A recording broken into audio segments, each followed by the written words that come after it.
Hello. Hello. Great to be here. It is, even though we're off to a late start. It won't matter much. I mean, tonight we got a little bit of time, I think. Just 3 chapters to try and squeeze in. But I don't know. They're good chapters. Mm-hmm. Chapter 5 Lion, the Witch, and the Wardrobe. continues. Shall we dive right in? Dive right in. All right. Chapter 5, Back on This Side of the Door. As one of our little people says, door. Door. Because the game of hide and seek was still going on, it took Edmund and Lucy some time to find the others. But when at last they were all together, which happened in the long room where the suit of armor was, Lucy burst out. Peter, Susan, it's all true. Edmund has seen it too. There is a country you can get to through the wardrobe. Edmund and I both got in. We met one another in there in the wood. Go on, Edmund, tell them about it. What's all this about, Ed? Said Peter. And now we come to one of the nastiest things in this story. Up to that moment, Edmund had been feeling sick and sulky and annoyed with Lucy for being right, but he hadn't made up his mind what to do. When Peter suddenly asked him the question, he decided all at once to do the meanest and most spiteful thing he could think of. He decided to let Lucy down. Tell us, Ed, said Susan. And Edmund gave a very superior look, as if he were far older than Lucy. There was really only a year's difference. And then a little snigger and said, Oh yes, Lucy and I have been playing, pretending that all her story about a country in the wardrobe is true. Just for fun, of course. There's nothing there, really. Poor Lucy gave Edmund one look and rushed out of the room. Edmund, who was becoming a nastier person every minute, thought that he had scored a great success and went on at once to say, There she goes again. What's the matter with her? That's the worst of young kids. They always. Look here, said Peter, turning on him savagely. Shut up. You've been perfectly beastly to Lou ever since she started this nonsense about the wardrobe. And now you go playing games with her about it and setting her off again. I believe you did it simply out of spite. It's all nonsense, said Edmund, very taken aback. Of course it's all nonsense, said Peter. That's just the point. Lou was perfectly all right when we left home, but since we've been down here, she seems to be either going queer in the head or else turning into a most frightful liar. But whichever it is, what good do you think you'll do by jeering and nagging at her one day and encouraging her the next? I thought, said Edmund, but he couldn't think of anything to say. You didn't think anything at all, said Peter. It's just spite. You've always liked being beastly to anyone smaller than yourself. We've seen that at school before now. Do stop it, said Susan. It won't make things any better having a row between you two. Let's go and find Lucy. It was not surprising that when they found Lucy a good deal later, everyone could see that she had been crying. Nothing they could say to her made any difference. She stuck to her story and said, I don't care what you think. And I don't care what you say. You can tell the professor, or you can write to Mother, or you can do anything you like. I know I've met a fawn in there, and I wish I'd stayed there, and you were all beasts. It was an unpleasant evening. Lucy was miserable, and Edmund was beginning to feel that his plan wasn't working as well as he had expected. The two older ones were really beginning to think that Lucy was out of her mind. They stood in the passage talking about it in whispers long after she had gone to bed. The result was the next morning they decided they would go and tell the whole thing to the professor.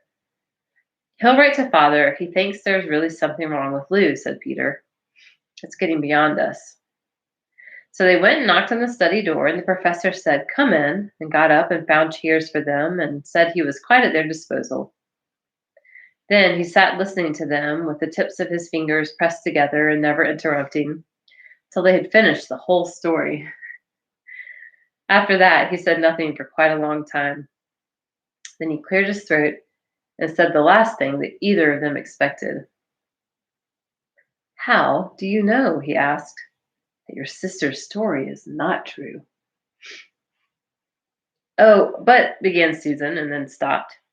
Anyone could see from the old man's face that he was perfectly serious. Then Susan pulled herself together and said, "But Edmund said they had only been pretending." "That is a point," said the professor, "which certainly deserves consideration, very, very careful consideration. For instance, if you'll excuse me for asking the question, does your experience lead you to regard your brother or your sister as the more reliable? I mean, which is the more truthful?" "It's just the funny thing about it, sir," said Peter. "Up till now, I'd have said Lucy every time." I think you should take over. You're itching to play the professor. No, no. I was enjoying all that. Hello, welcome. I hope it caught everybody, Peggy. Um, what do you think, my dear? Said the professor, turning to Susan. Well, said Susan, in general, I'd say the same as Peter. But this couldn't be true, all this about a wood and a fawn. That is more than I know, said the professor. And the charge of lying against someone whom you have always found truthful is a very serious thing. A very serious thing indeed. We were afraid it mightn't even be lying, said Susan. We thought there might be something wrong with Lucy. Madness, you mean, said the professor quite coolly. Oh, you can make your minds easy about that. One has only to look at her and talk to her to see that she is not mad. But then, said Susan, and stopped. She had never dreamed that a grown-up would talk like the professor and didn't really know what to think. Logic, said the professor, half to himself. Why don't they teach logic at these schools? Either your sister is telling lies, or she is mad, or she is telling the truth. You know, she doesn't tell lies, and it is obvious that she is not mad. For the moment, then, and unless any further evidence turns up, we must assume that she is telling the truth. Susan looked at him very hard and was quite sure from the expression on his face that he was not making fun of them. But how could it be true, sir? Said Peter. Why do you say that? Asked the professor. Well, for one thing, said Peter, if it was real, why doesn't everyone find this country every time they go in the wardrobe? I mean, there was nothing there when we looked. Even Lucy didn't pretend there was. What has that to do with it? Said the professor. Well, sir, if things are real, they're there all the time. Are they? Said the professor. And Peter did not know quite what to say. But there was no time, said Susan. Lucy had no time to have gone anywhere, even if there was such a place. She came running after us the very moment we were out of the room. It was less than a minute, and she pretended to have been away for hours. Mm-hmm. That is the very thing that makes her story so likely to be true, said the professor. If there really is a door in this house that leads to some other world, and I should warn you that this is a very strange house, and even I know very little about it. If, I say, she had got into another world, I should not be at all surprised to find that the other world had a separate time of its own, so that however long you stayed there, it would never take up any of our time. On the other hand, I don't think many girls of her age would invent that idea for themselves. If she had been pretending, she would have hidden for a reasonable time before coming out and telling her story. But do you really mean, sir, said Peter, that there could be other worlds all over the place, just around the corner like that? Nothing is more probable, said the professor, taking off his spectacles and beginning to polish them, while he muttered to himself, I wonder what they do teach at these schools. Uh-oh. There went the camera. But what are we to do, said Susan. She felt that the conversation was beginning to get off the point. My dear young lady, said the professor, suddenly looking up with a very sharp expression at both of them. There is one plan which no one has yet suggested, and which is well worth trying. Mm-hmm. What's that? Said Susan. We might all try minding our own business, said he. And that was the end of the conversation. After this, things were a good deal better for Lucy. Peter saw to it that Edmund stopped jeering at her, and neither she nor anyone else felt inclined to talk about the wardrobe at all. It had become a rather alarming subject. And so, for a time, it looked as if all the adventures were coming to an end. But that was not to be. Pick it up. This house of the professor's, which even he knew so little about, was so old and famous that people from all over England used to come and ask permission to see over it. It was the sort of house that is mentioned in guidebooks and even in histories, and well it might be, for all manner of stories were told about it, some of them even stranger than the one I'm telling you now. And when parties of sightseers arrived and asked to see the house, the professor always gave them permission. And Miss Macready, the housekeeper, showed them round, telling them about the pictures and the armor and the rare books in the library. Mrs. Macready was not fond of children and did not like to be interrupted when she was telling visitors all the things she knew.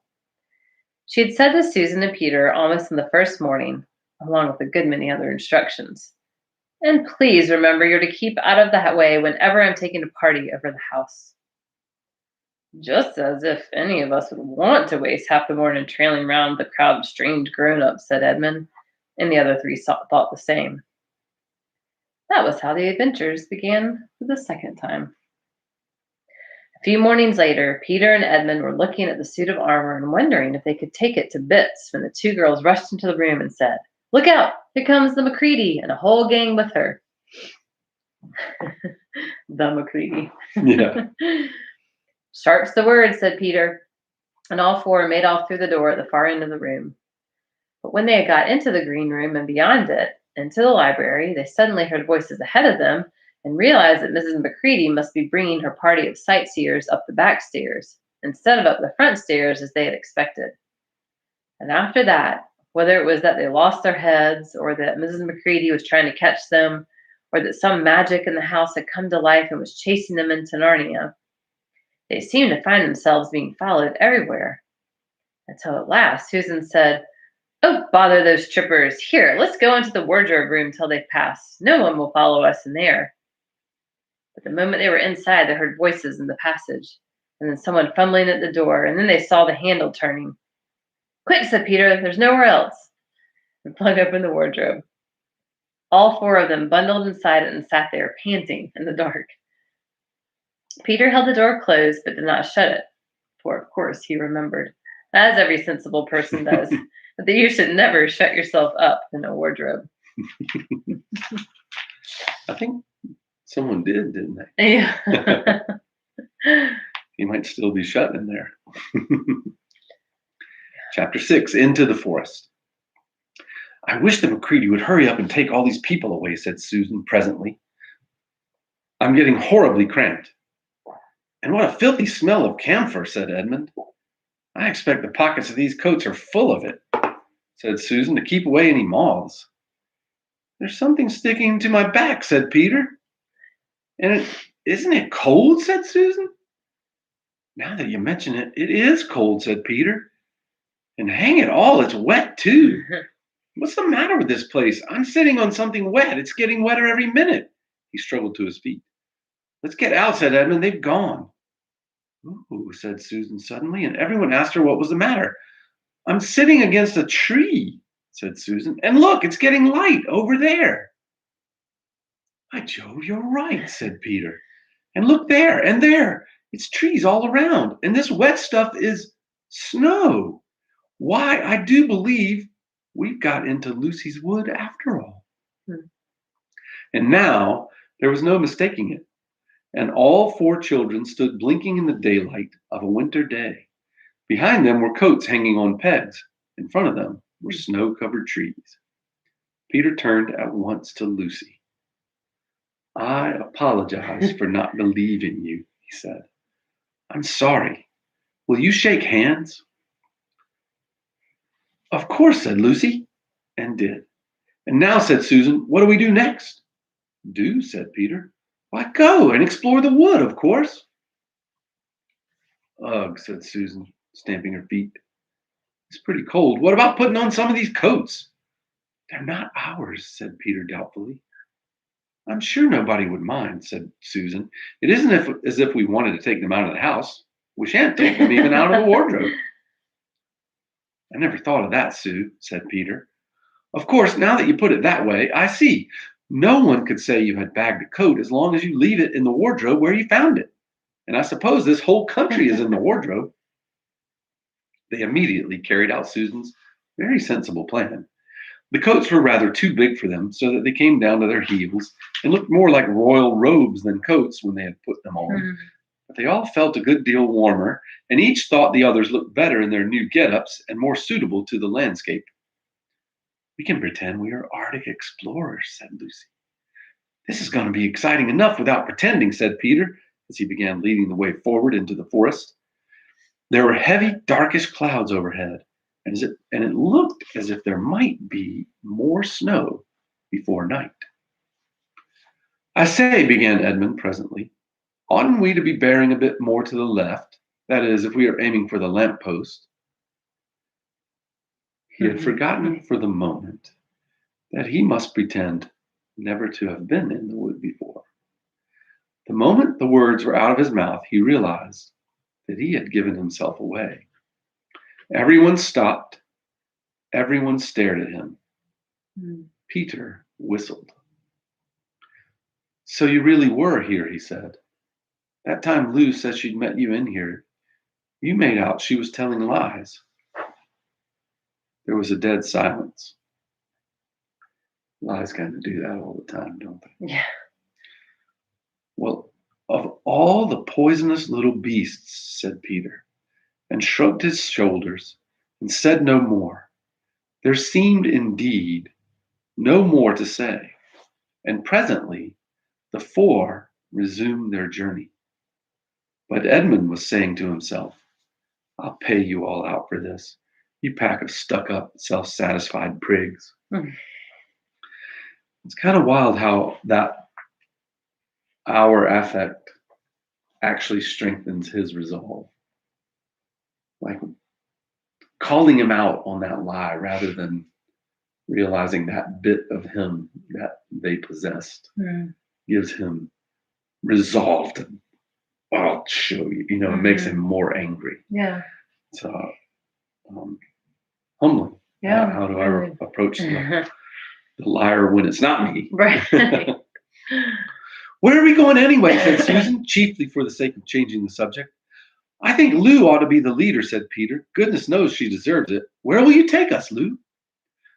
What about going to see Mr. Tumnus, said Lucy. He's the nice fawn I told you about. Everyone agreed to this, and off they went, walking briskly and stamping their feet. Lucy proved a good leader. At first, she wondered whether she would be able to find the way, but she recognized an odd-looking tree on one place and a stump in another, and brought them on to where the ground became uneven and into the little valley, and at last to the very door of Mr. Tumnus's cave. But there, a terrible surprise awaited them. The door had been wrenched off its hinges and broken to bits. Inside, the cave was dark and cold and had the damp feel and smell of a place that had not been lived in for several days. Snow had drifted in from the doorway and was heaped on the floor, mixed with something black, which turned out to be charred sticks and ashes from the fire. Someone had apparently flung it about the room, then stamped it out. The crockery lay smashed on the floor, and the picture of the fawn's father had been slashed into shreds with a knife.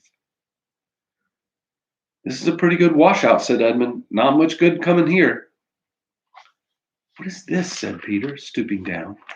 He had just noticed a piece of paper which had been nailed through the carpet to the floor. Is there anything written on it? Asked Susan.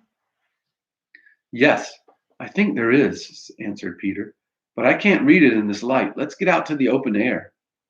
They all went out into the daylight and crowded round Peter as he read out the following words. The former occupant of these premises, the fallen Tumnus, is under arrest and awaiting his trial on a charge of high treason against her Imperial Majesty Jadis, Queen of Narnia. Charlataine of Cair Paravel, Empress of the Lone Islands, etc. Also of comforting her said Majesty's enemies, harboring spies, and fraternizing with humans. Signed, Maugrim, Captain of the Secret Police. Long live the Queen. The children stared at each other.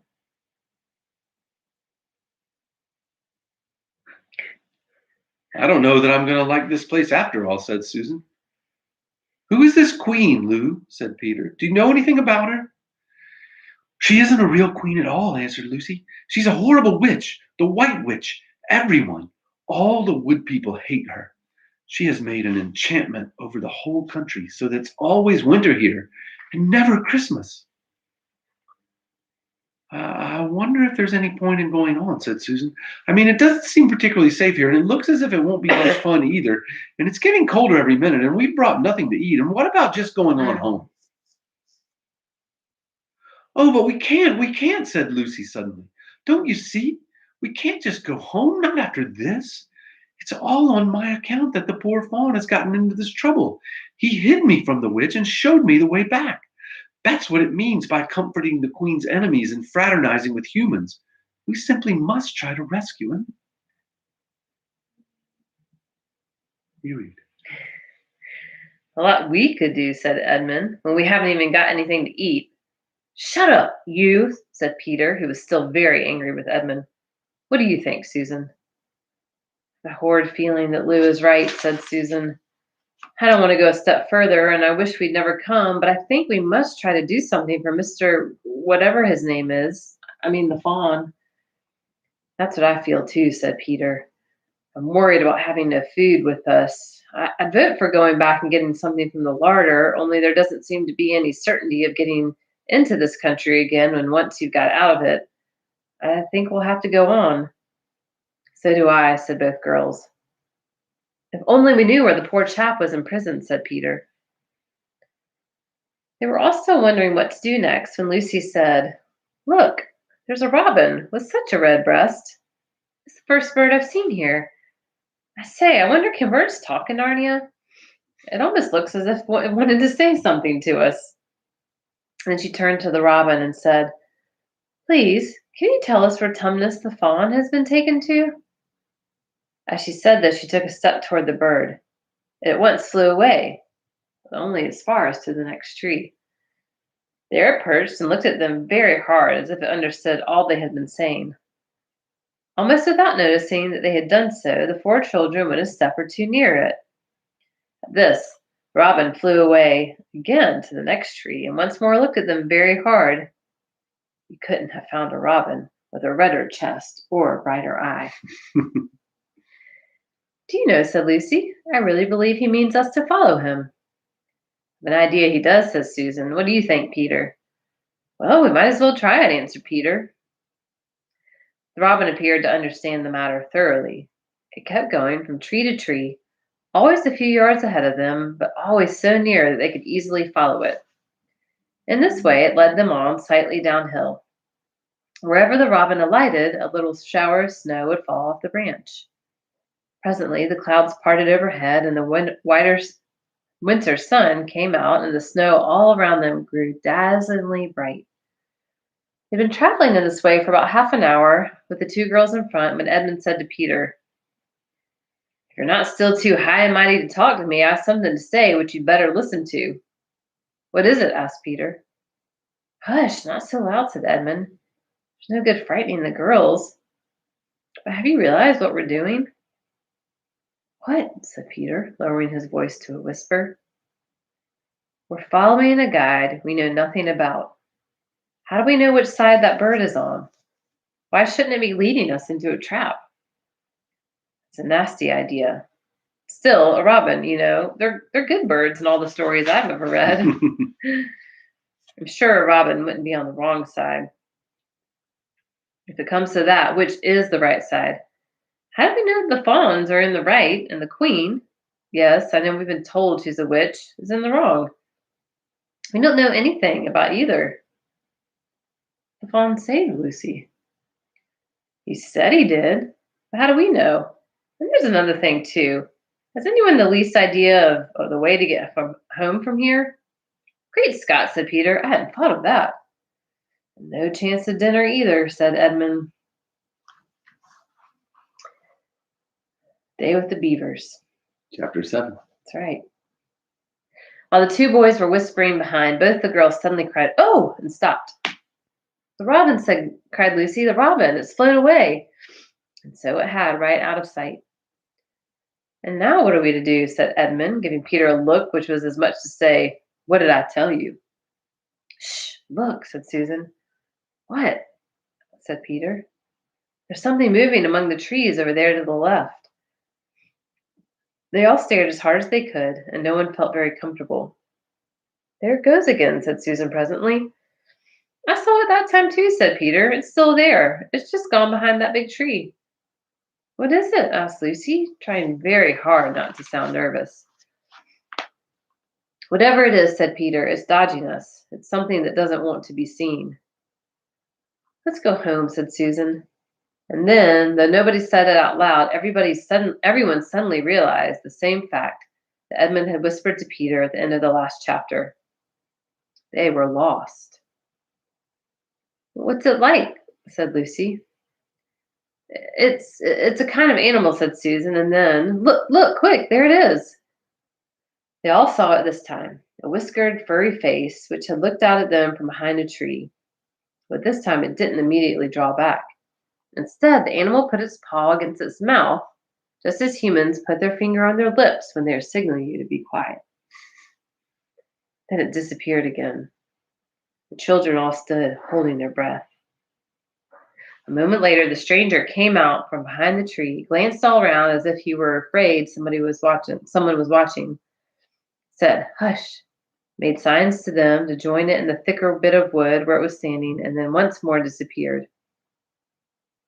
"I know what it is," said Peter. "It's a beaver. I saw the tail." "It wants us to go to it," said Susan, "and it is warning us not to make noise." "I know," said Peter. "The question is, are we to go to it or not? What do you think, Lou?" "I think it's a nice beaver," said Lucy. "Yes, but how do we know?" said Edmund. "Shouldn't we have to risk it?" said Susan. "I mean, it's no good just standing here, and I feel I want some dinner." At this moment, the beaver again popped its head out from behind the tree and beckoned earnestly to them. "Come on," said Peter. "Let's give it a try. All keep close together. We ought to be a match for one beaver if it turns out to be an enemy." So the children all got close together and walked up to the tree and in behind it, and there, sure enough, they found the beaver, but still drew back, saying to them in a hoarse, throaty whisper, "Further in, come further in. Right in here, we're not safe in the open."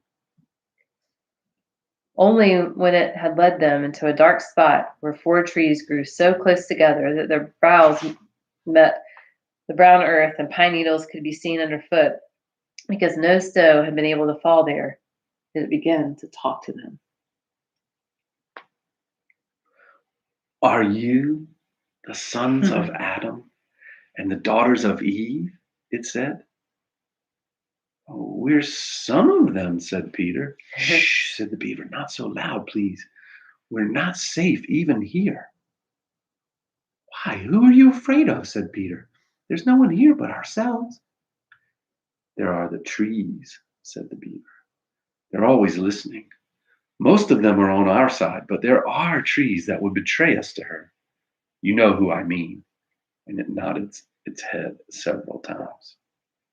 "If it comes to talking about sides," said Edmund, "how do we know you're a friend?"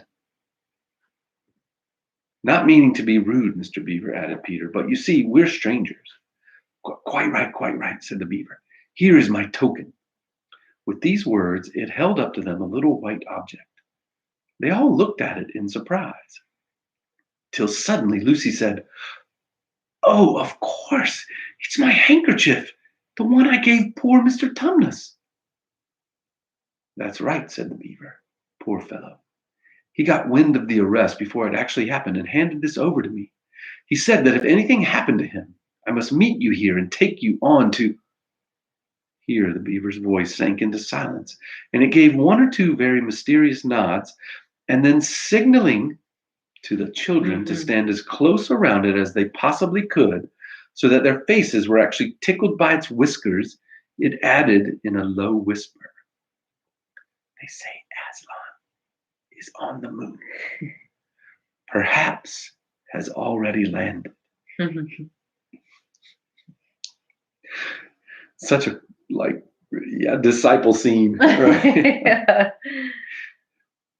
Peter is Jesus, the one he's here. It's just lovely how he does that. Yeah. And now a very curious thing happened. None of the children knew who Aslan was any more than you do.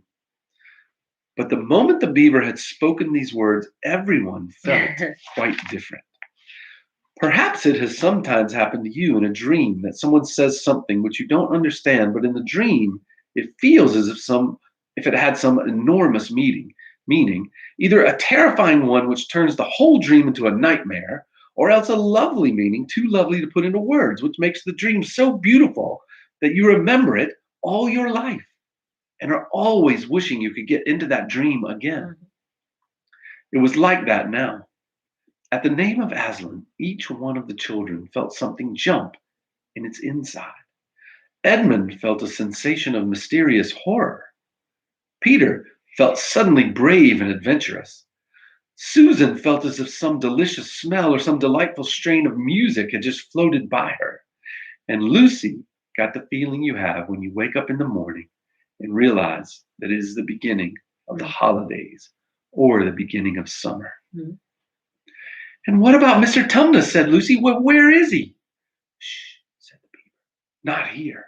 I must bring you where we can have a real talk and also dinner."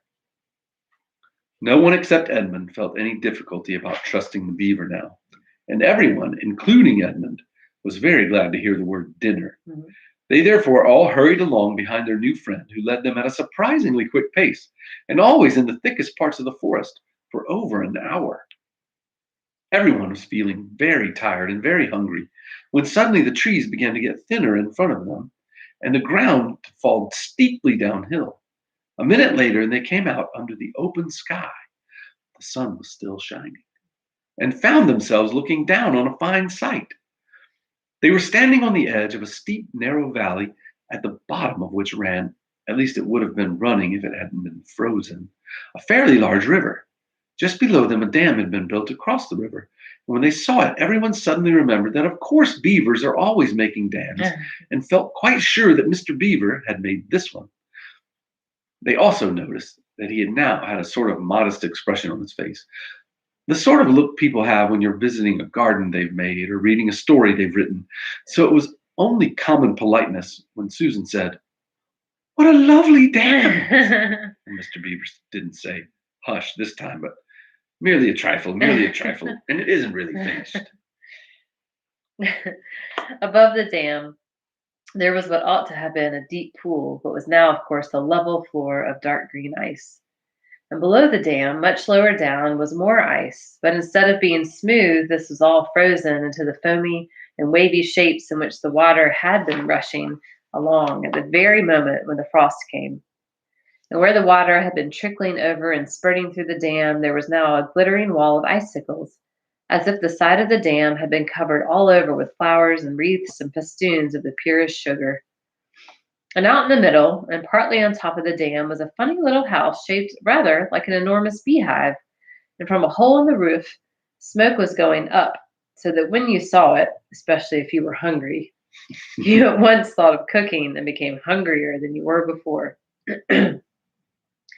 That was what the others chiefly noticed, but Edmund noticed something else. A little lower down the river, there was another small river which came down into another small valley to join it.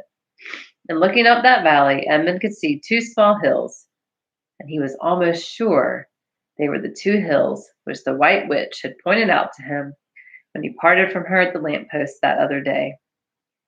And then between them, he thought, must be her palace only a mile off or less. And he thought about Turkish delight and about being a king. And I wonder how Peter will like that, he asked himself. And horrible ideas came into his head. "Here we are," said Mr. Beaver, "and it looks as if Mrs. Beaver is expecting us. I'll lead the way, but be careful and don't slip." And what a description, right? Of, of that I think all of us can understand of how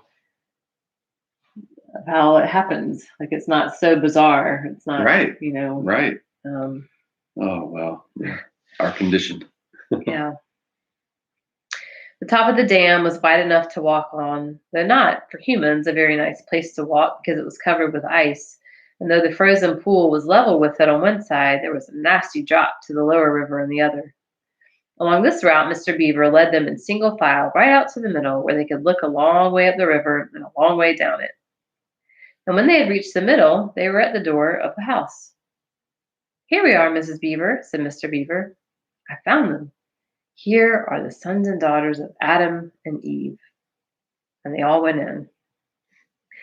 The first thing Lucy noticed as she went in was a burring sound, and the first thing she saw was a kind-looking old she-beaver sitting in the corner with a thread in her mouth working busily at her sewing machine. And it was from it that the sound came. She stopped her work and got up as soon as the children came in. "So you've come at last," she said, holding out both of her wrinkled old paws. "At last! To think that ever I should live to see this day. The potatoes are on boiling and the kettle singing, and I dare say, Mr. Beaver, you'll get us some fish." "That I will," said Mr. Beaver, and he went out of the house. Peter went with him, and across the ice of the deep pool to where he had a little hole in the ice which he kept open every day with his hatchet. They took a pail with them. Mr. Beaver sat down quietly at the edge of the hole. He didn't seem to mind it being so chilly. Looked hard into it, and suddenly shot in his paw, and before he could say Jack Robinson had whisked out a beautiful trout. Then he did it all over again until they had a fine catch of fish.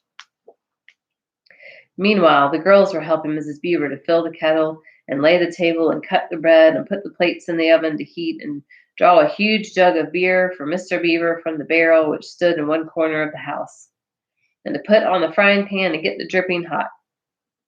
Lucy thought the Beavers had a very snug little home, though it was not at all like Mr. Tumnus's cave. There were no books or pictures, and instead of beds there were bunks, like on board ship, built into the wall. And there were hams and strings of onions hanging from the roof, and against the walls were gum boots and oilskins and hatchets and pairs of shears and spades and trowels and things for carrying mortar in and fishing rods and fishing nets and sacks. And the cloth on the table, though very clean, was very rough. Just as the frying pan was nicely hissing, Peter and Mr. Beaver came in with the fish, which Mr. Beaver had already opened with his knife and cleaned out in the open air. You can think how good the new caught fish smelled while they were frying, and how the hungry children longed for them to be done, and how very much hungrier still they had become before Mr. Beaver said, "Now we're nearly ready." Susan drained the potatoes and then put them all back in the empty pot to dry on the side of the range, while Lucy was helping Mrs. Beaver to dish up the trout, so that in a very few minutes everyone was drawing up their stools. It was all three-legged stools in the Beaver's house, except for Mrs. Beaver's own special rocking chair beside the fire, and preparing to enjoy themselves. There was a jug of creamy milk for the children. Mr. Beaver stuck to the beer.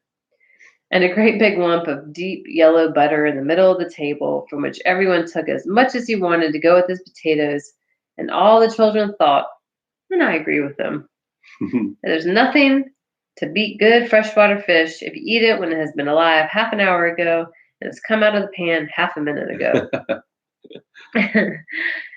Makes me want to try that. Yeah. And when they had finished the fish, Mrs. Beaver brought unexpectedly out of the oven a great and gloriously sticky marmalade roll, steaming hot, and at the same time moved the kettle onto the fire, so that when they had finished the marmalade roll, the tea was made and ready to be poured out.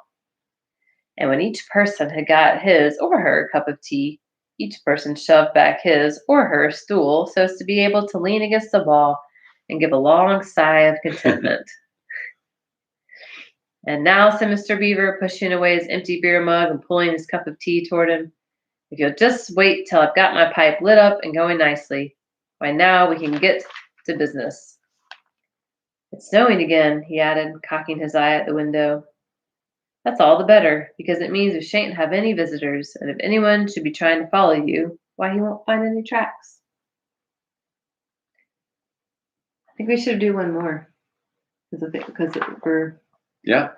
got a little time, and I want to know what's next, even though I know these stories. We can only get to chapter 8. This is it. So what happened after dinner? Of course you want to know that. And now, said Lucy, do please tell us, what's happened to Mr. Tumnus? Ah, that's bad, said Mr. Beaver, shaking his head. That's a very, very bad business. There's no doubt he was taken off by the police. I got that from a bird who saw it done. Where's he been taken to? Asked Lucy. Well, they were headed northward, and when they were last seen, and we all know what that means. They were headed northward when they were last seen, and we all know what that means. No, we don't, said Susan. Mr. Beaver shook his head in a very gloomy fashion. I'm afraid it means they were taking him to her house. But what'll they do to him? Mr. Beaver gasped Lucy. Well, said Mr. Beaver, you can't exactly say for sure, but there are not many taken in there that ever comes out again. Statues, all full of statutes, they say it is. Statues. Statues, all full of statues, they say it is. In the courtyard and up the stairs and in the hall, people she's turned. He paused and shuddered. Turned into stone. But Mr. Beaver, said Lucy, can't we? I mean, we must do something to save him. It's too dreadful, and it's all on my account. I don't doubt you'd save him if you could, dearie, said Mrs. Beaver. But you've no chance of getting into that house against her will and ever coming out alive. Couldn't we have some stratagem? Said Peter. I mean, couldn't we dress up as something or pretend to be, peddlers or anything, or watch till she was gone out, or, hang it all, there must be some way. This fawn saved my sister at his own risk, Mr. Beaver. We can't just leave him to have that done to him. It's no good, son of Adam, said Mr. Beaver. No good your trying, of all people. But now that Aslan is on the move. Oh, yes, tell us about the Aslan, said several voices at once. For once again, that strange feeling, like the first signs of spring, like good news, had come over them. Who is Aslan? Asked Susan. Aslan, said Mr. Beaver. Why, don't you know? He's the king. He's the lord of the whole wood, but not often here, you understand. Never in my time or my father's time. But the word has reached us that he has come back. He is in Narnia at this moment. He'll settle the White Queen all right. It is he, not you, that will save Mr. Tumnus. She won't turn him into stone too, said Edmund. I think I read that wrong. She won't turn him into stone too, said Edmund. Lord, love you, son of Adam. What a simple thing to say. Turn him into stone? If she can stand on her own 2 feet and look him in the face, it'll be the most she can do, and more than I expect of her. No. He'll put all to rights, as it says in an old rhyme in these parts. Wrong will be right when Aslan comes in sight. At the sound of his roar, sorrows will be no more. When he bares his teeth, winter meets its death. And when he shakes his mane, we shall have spring again. You'll understand when you see him. But shall we see him? Asked Susan. Why, daughter of Eve, that's what I brought you here for. I'm to lead you to where you shall meet him, said Mr. Beaver. Is he a man? Asked Lucy. Aslan a man, said Beaver sternly. Certainly not. I tell you, he is the king of the wood and the son of the great emperor beyond the sea. Don't you know who is the king of beasts? Aslan is a lion, the great lion. Ooh, said Susan, I thought he was a man. Is he quite safe? I shall feel rather nervous about meeting a lion. That you will, dearie, And no mistake, said Mrs. Beaver.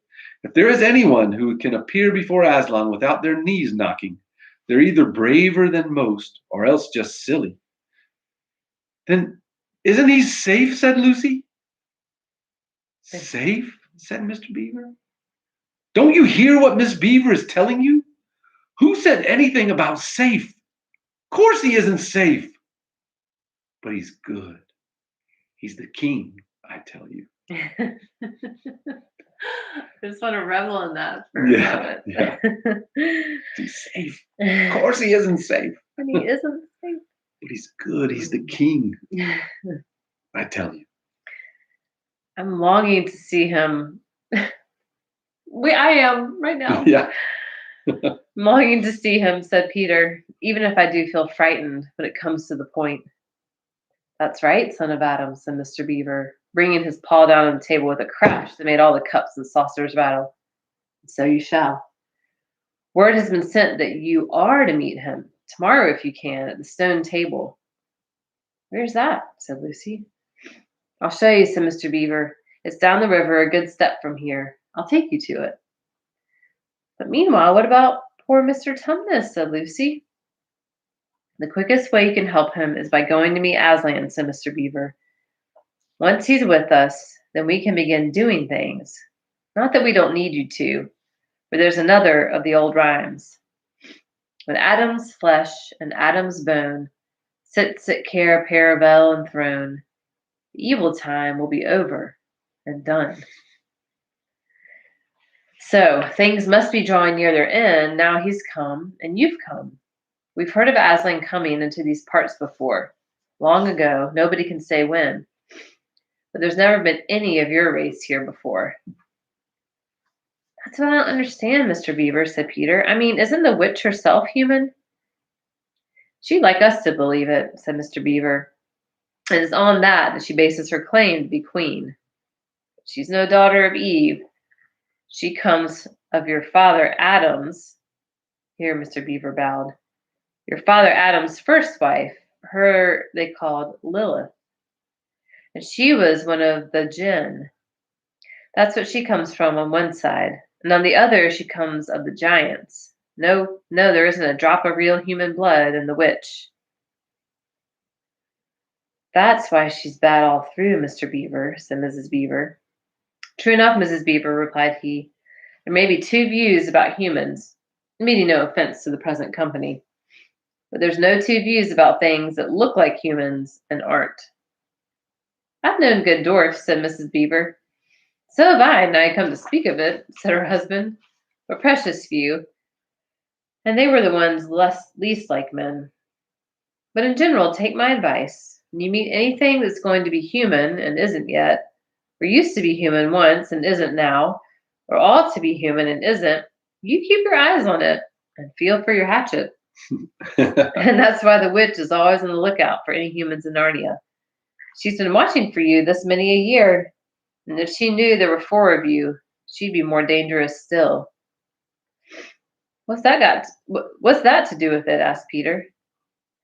Because of another prophecy, said Mr. Beaver. Down at Cair Paravel, there's a castle on the seacoast down at the mouth of this river, which ought to be the capital of the whole country if all was as it should be. Down at Cair Paravel, there are 4 thrones, and it's a saying in Narnia, time out of mind, that when 2 sons of Adam and 2 daughters of Eve sit in those 4 thrones, then it will be the end not only of the White Witch's reign, but of her life. And that is why we had to be so cautious as we came along. For if she knew about you 4, your lives wouldn't be worth a shake of my whiskers. All the children had been attending so hard to what Mr. Beaver was telling them. They had noticed nothing else for a long time. Then, during the moment of silence that followed his last remark, Lucy suddenly said, I say, where's Edmund?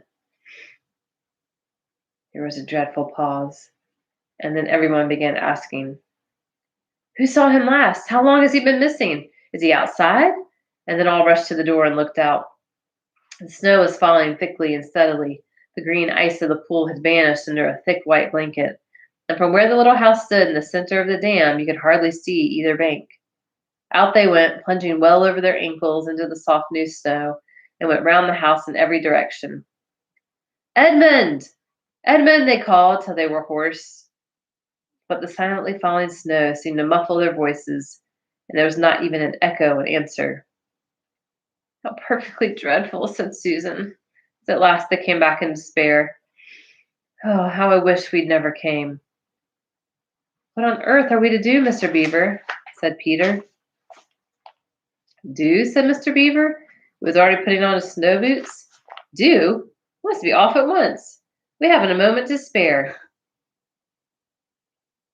There you go. "We'd better divide into 4 search parties," said Peter, "and all go in different directions. Whoever finds him must come back here at once and—" "Search parties, son of Adam?" said Mr. Beaver. "What for?" "Why, to look for Edmund, of course."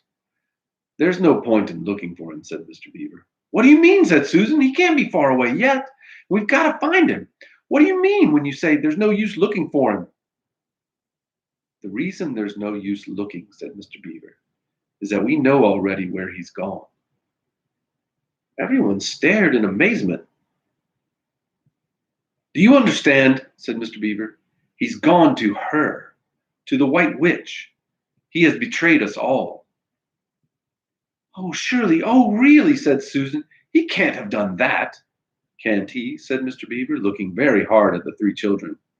And everything they wanted to say died on their lips, for each felt suddenly quite certain inside that this was exactly what Edmund has done. "But will he know the way?" said Peter. "He has been in this country before." "Has he been in the country before?" asked Mr. Beaver. "Has he ever been here alone?" "Yes," said Lucy, almost in a whisper. "I'm afraid he has." "And did he tell you what he'd done or who he'd met?" "Well, no, he didn't," said Lucy. "Then mark my words," said Mr. Beaver. "He has already met the White Witch and joined her side and been told where she lives. I didn't like to mention it before, he being your brother and all, but the moment I set eyes on that brother of yours, I said to myself, 'Treacherous.' He had the look of one who has been with the witch and eaten her food. You can always tell them if you've lived long in Narnia. Something about their eyes." "All the same," said Peter in a rather choking sort of voice, "we'll still have to go and look for him. He is our brother after all, even if he is rather a little beast, and he's only a kid." "Go to the witch's house?" said Mrs. Beaver.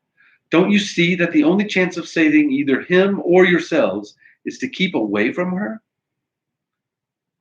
"How do you mean?" said Lucy. "Why, all she wants is to get all 4 of you. She's thinking all the time of those 4 thrones at Cair Paravel. Once you were all 4 inside her house, her job would be done, and there'd be 4 new statues in her collection before you'd had time to speak. But she'll keep him alive as long as he's the only one she's got, because she'll want to use him as a decoy, as bait to catch the rest of you with." "Oh, can no one help us?" wailed Lucy. "Only Aslan," said Mr. Beaver. "We must go on and meet him. That's our only chance now." "It seems to me, my dear," said Mrs. Beaver, "that this is very important to know just when he slipped away. How much he can tell her depends on how much he heard.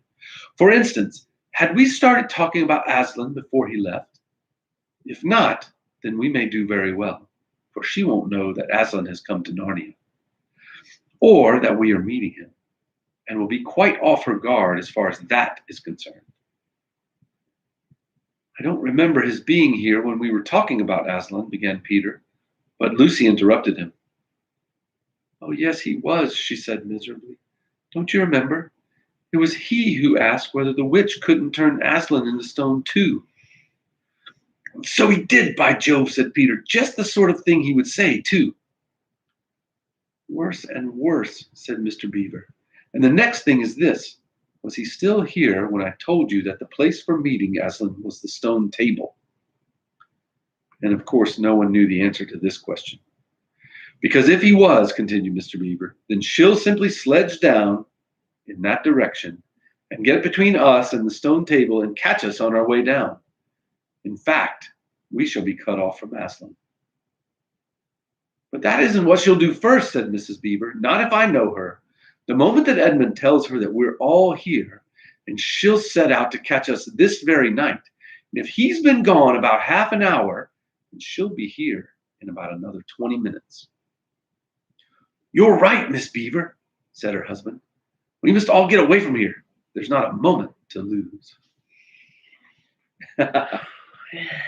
And for next week, Be in the witch's house. the moment we will not lose. Yes. Thank you. C.S. Lewis Yeah. for writing good stories. Ultimately, the Father, The story. God of Yeah. wrote the story. That's right. Yes. Lovely how these reflect. But as he said, this is a story to call others to the real story. So it is not intended to be the same story. Right. In a Right. way. In a way. Makes It us hope. certainly reflects that glory. So Yeah. thank you. Yeah. Thank you. Everyone have a good night and share. This is it's fun, and it's fun to be with each other, and it's fun to think about this vaccine, making this so we can gather. That was part of what came out today. I think the CDC said if you've been vaccinated, you can gather unmasked inside. So we're kind of excited. That's a good thing. That doesn't mean the masks aren't good. So right. Keep wearing your masks, and we'll keep reading. We'll keep reading. Yeah.